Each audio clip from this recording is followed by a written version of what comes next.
C'est un nouveau drame lié à l'immigration. Au moins 300 personnes ont disparu en pleine mer. Elles étaient à bord de 3 bateaux censés les transporter du Sénégal aux Canaries, en Espagne. On en parle avec vous, Julia Dumont, bonjour. Bonjour. Vous êtes journaliste pour infomigrants.net. C'est une ONG qui rapporte les faits. Oui, absolument. Donc, c'est l'association Caminando Fronteras qui recense les disparitions sur les routes migratoires vers l'Espagne, qui l'a signalé ce week-end. Donc, effectivement, vous l'avez dit, on parle de 300 personnes qui sont portées disparues. Elles étaient réparties sur 3 bateaux qui étaient partis du Sénégal. L'association Caminando Fronteras est en contact avec les familles des disparus. Elles lui ont confié que c'était à cause des récents troubles politiques qui ont secoué le Sénégal qu'elles auraient choisi de prendre la mer.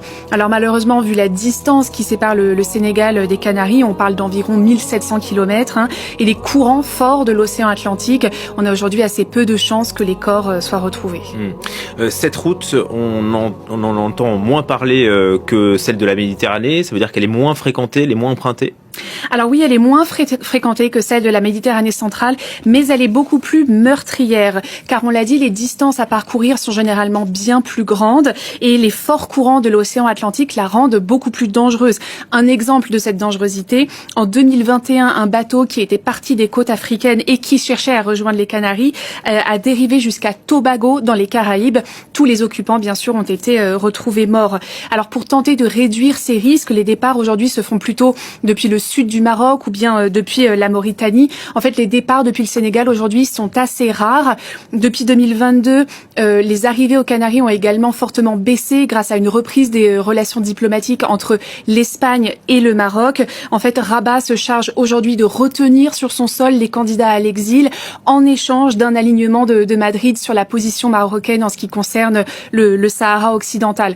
Mais tout cela n'a pas permis d'atténuer totalement les drames. Ils existent toujours. L'association Caminando Fronteras estime qu'au moins plus de 700 personnes sont mortes sur la route des Canaries au cours du premier semestre de 2023. Et vous êtes rendu, vous, Julia, sur le terrain, aux Canaries, donc en Espagne. Vous avez enquêté sur l'identification, en fait, des personnes qui sont soit recherchées, soit qui sont décédées. Comment ça se passe? Oui, voilà. En fait, on s'est penché sur la méthode bien particulière qui est utilisée par la Croix-Rouge espagnole pour identifier les corps. Parce qu'en fait, il y a 2 problèmes avec les victimes de la route des Canaries. D'une part, pour les corps qu'on retrouve, l'identification est très difficile parce qu'on ne peut pas, quasiment pas faire de comparaison ADN avec des membres de la famille qui sont restés au pays et qui peuvent difficilement se rendre sur place. Mais surtout, beaucoup de personnes sont portées disparues et on ne retrouve jamais leur corps parce qu'on l'a dit, les distances de recherche sont immenses, les courants sont forts et donc sans corps, c'est très difficile de déterminer qu'une personne est morte. Donc la Croix-Rouge espagnole se base en fait sur les témoignages des survivants des naufrages, des proches que les disparus ont pu croiser et même des familles afin de déterminer s'il est raisonnable ou non de dire que cette personne est morte ou pas.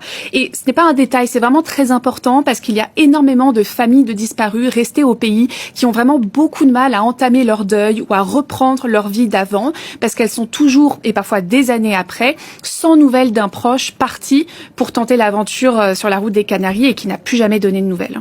Et les sauveteurs, à l'instant, à l'AFP, annoncent qu'une embarcation pouvant transporter environ 200 migrants a été localisée au large des Canaries. Savoir si c'est cette embarcation ou pas.